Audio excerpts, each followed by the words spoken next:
Bonjour à vous. Donc pour cette première analyse en vidéo, donc j'ai décidé de m'y mettre. Donc j'ai choisi l'action Quantum Génomique. Donc Quantum Génomique, donc si on fait le point rapidement, on a eu un très beau run haussier, je vous apprends rien, en fin 2018, et puis début 2019, elle consolide. Donc, elle consolide, on va dire, dans un canal baissier, donc matérialisé par ces deux obliques. Donc une première qui prend en compte les chandeliers, les corps des chandeliers, et la deuxième qui prend en compte les mèches.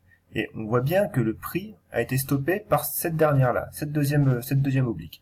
Donc c'est plutôt celle-là maintenant que moi je vais privilégier, même si l'autre oblique fait aussi son office. On voit également que la zone des 4 € est support, avec ce gap haussier, et la zone des 5 € est résistance. Donc on matérialise ainsi un range, et ce range fait que le prix à l'intérieur est neutre. Donc on voit très bien que sur la zone de résistance des 5 €, nous avons maintenant la M50 qui arrive, qui est encore, on va dire, plate, donc qui est neutre, pareil, neutre à moyen terme, ce qui reflète bien la situation du prix depuis début de l'année. Donc maintenant, si on passe en 4 heures, donc une unité un peu plus courte, cette fois-ci le biseau est clair et net. Donc on voit bien les mèches basses que le prix a réalisées sur la borne basse de ce biseau. Et on voit également un petit niveau de résistance très court terme, matérialisé donc par cette fois-ci la M50 en 4 heures, et la M7 qui est en train de s'aplatir.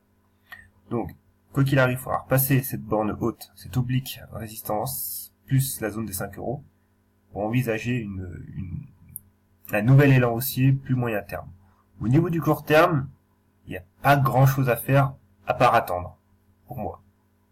Donc voilà, donc maintenant, alors je vais me remettre en journalier et on va regarder l'action Claranova. Donc Claranova est une action qui a été très suivie aussi, et qui depuis pareil le début de l'année, alors si mon graphe veut bien s'afficher, voilà, qui depuis même depuis on va dire septembre est dans un canal baissier, donc qui a été touché une fois donc en février, et qui a été touché pas n'importe où, puisque ce canal baissier, la borne haute de ce canal baissier coïncide avec la M200 journalière.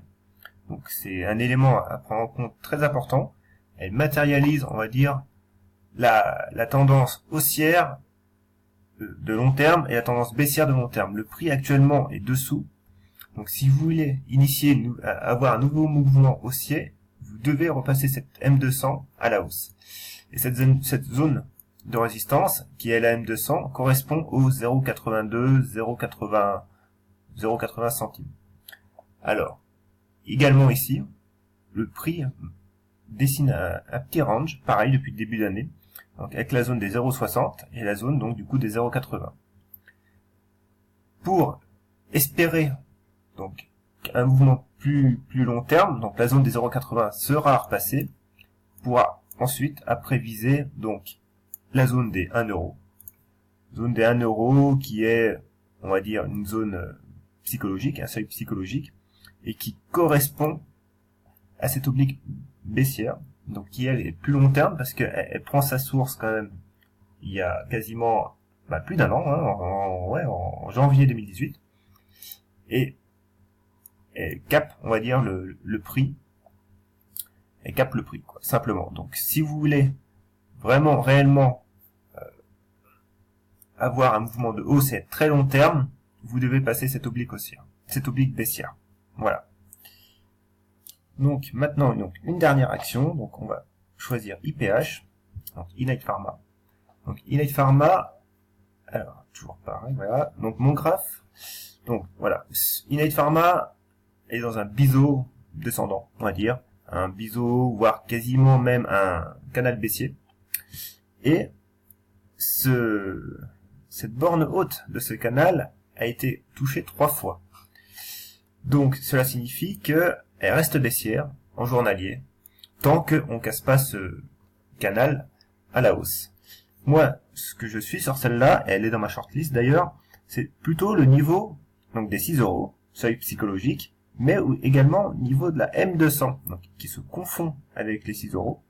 C'est vraiment ce seuil que j'attends pour surveiller sa réaction, voir comment le prix réagit. Et si elle me construit une belle mèche basse, je la mettrai en surveillance vraiment très rapprochée, et dès que la borne haute de ce canal sera franchie, elle aura de nouveau, on va dire, une orientation plus positive à moyen terme. À court terme, même à moyen terme, tant qu'elle reste dans ce canal baissier, ça reste baissier. Point. Donc, cette oblique, du coup, matérialise donc 3 points de contact. Ça sera 3 niveaux de résistance que le prix aura lorsqu'il arrivera sur ces niveaux. Et la première zone de résistance sera le dernier échec de cette oblique, donc du coup les 6,80, donc qui correspond donc du coup à la Bollinger supérieure, plus à la M50 baissière, qui elle est en train d'arriver. Donc voilà, donc clairement, actuellement, tant qu'on casse pas ce biseau descendant à la hausse, il n'y a pas grand chose à faire. Et même si on le casse à la hausse, privilégiez plutôt, je pense, le niveau des 6,80, 6,85. Voilà. Donc c'est tout pour cette première analyse en vidéo. Donc j'espère qu'elle vous a plu, que j'ai pas trop bafouillé, bégayé, parce que c'est pas si facile que ça. Voilà. À la prochaine.